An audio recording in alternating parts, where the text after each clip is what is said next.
Students, आज हम बात करने वाले हैं जो प्रीवियस हमारा टॉपिक था, ठीक है, उसी के बारे में आगे हम बात करेंगे।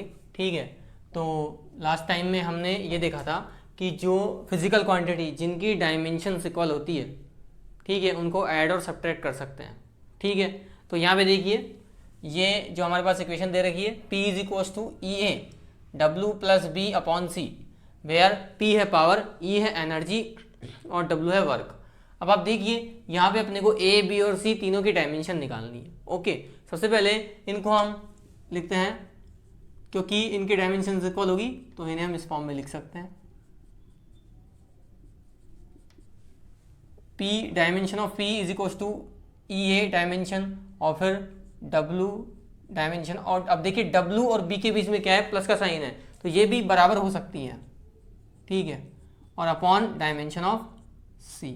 ओके, अब यहाँ पे आप देख सकते हैं हियर जो B है उसकी डायमेंशन जो है वो W की डायमेंशन के बराबर है।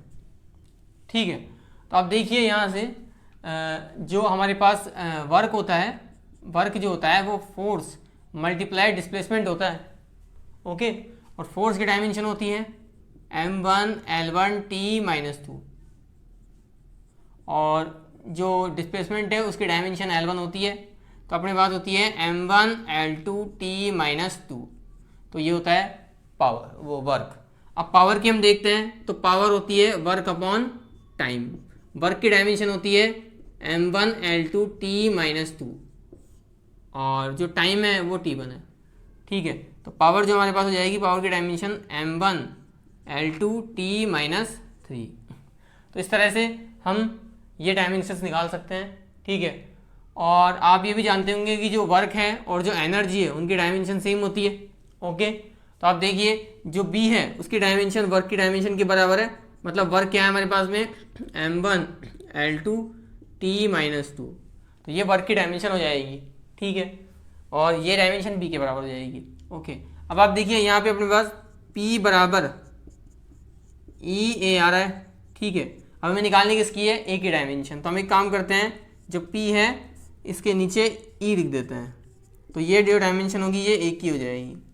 अब आप देखिए P की डायमेंशन क्या होती है, हमने लिखा m1 l2 t minus 3 upon हमारे पास वर्क क्या है, वर्क और एनर्जी की डायमेंशन सेम है m1 l2 t minus 2, m1 से m1 गया, l2 से l2 गया, यहाँ बचेगा हमारे पास l माइनस 3, ये t की पावर माइनस 2 है, ऊपर जाके क्या हो जाएगी प्लस की 2, तो t की पावर माइनस का 1, तो ये हमारी डायमेंशन हो जाएगी A की। ठीक है, ओके, तो हमने A की निकाल ली। ठीक है, B की हमारे पास आई गई। अब हम बात करते हैं C की।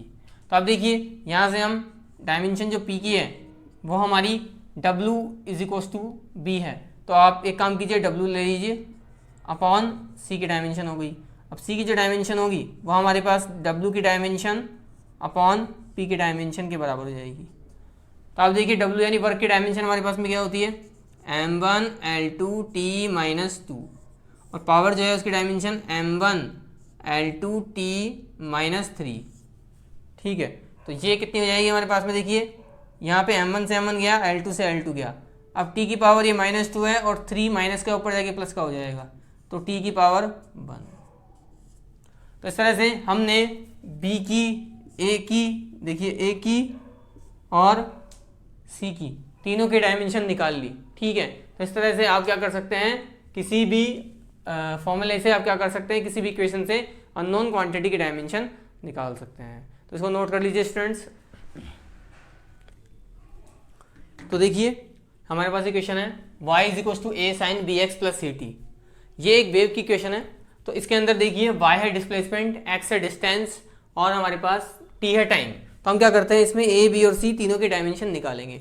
ठीक है, अब इसमें देखिए हमारे पास जो भी इसका सॉल्यूशन हम कैसे करेंगे, देखिए इसमें जो भी ट्रिग्नोमेट्रिक फंक्शन होता है, ट्रिग्नोमेट्रिक फंक्शन, जैसे हम बात करें साइन, कॉस, लॉग जो एक तरह का लॉगरिथम फंक्शन है, ठीक है, एक्सपोनेंशियल फंक्शन e की पावर x, ये सभी डायमेंशन लेस होते हैं, मतलब m0 l0 t0 होता है। ठीक है, तो इस बेस पे हम इस क्वेश्चन को सॉल्व करेंगे। तो अब देखिए y is equal to a sine B X plus C T है। ठीक है। अब आप देखिए साइन bx प्लस ct जो है ये आपका क्या हो जाएगा, डायमेंशनलेस, m0 l0 t0, ठीक है। इसका मतलब ये हो गया कि bx प्लस जो ct है ये हमारा 1 के बराबर आ गया। अब हमने देखा था कि इक्वल फिजिकल क्वांटिटीज जो होती है उनके डायमेंशन को ऐड और सब्ट्रैक्ट किया जा सकता है, तो हम क्या कर सकते हैं कि bx की जो डायमेंशन है वो ct की डायमेंशन के बराबर होगी और वो 1 की डायमेंशन के बराबर होगी। अब यहाँ से अगर आप b की डायमेंशन निकालेंगे तो bx इज इक्वल्स टू 1 है, तो b is equals to 1/x हो जाएगा। और x क्या है हमारा, डिस्टेंस, डिस्टेंस को मेजर करते हैं हम मीटर, मीटर यानी लेंथ, लेंथ यानी l, तो 1/l यानी l की पावर -1।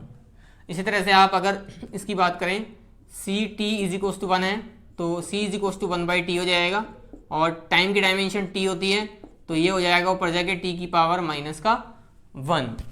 ओके, तो हमने b की निकाल ली, c की निकाल ली। अब देखिए यहाँ पे हमारे पास में ये पूरा का पूरा डायमेंशन लेस था, तो y a के बराबर है, तो y किसके बराबर है, a के। और आप जानते हैं जो y क्या है, डिस्प्लेसमेंट है, ये भी लेंथ होता है, इसकी डायमेंशन भी l हो जाएगी, तो इसकी डायमेंशन ये हो जाएगी। तो इस तरह से हमने a, b और c तीनों की डायमेंशन निकाल ली इस कंसेप्ट को लगा के कि जो भी ट्रिग्नोमेट्री फंक्शन है या लॉगरिथम फंक्शन है या एक्सपोनेंशियल फंक्शन है, इन ये सब क्या होते हैं, डायमेंशन लेस होते हैं। तो इसके बेस पे भी हमने क्या करा, एक क्वेश्चन सॉल्व कर लिया। ठीक है स्टूडेंट्स, आगे चलते हैं, इसको नोट कीजिए।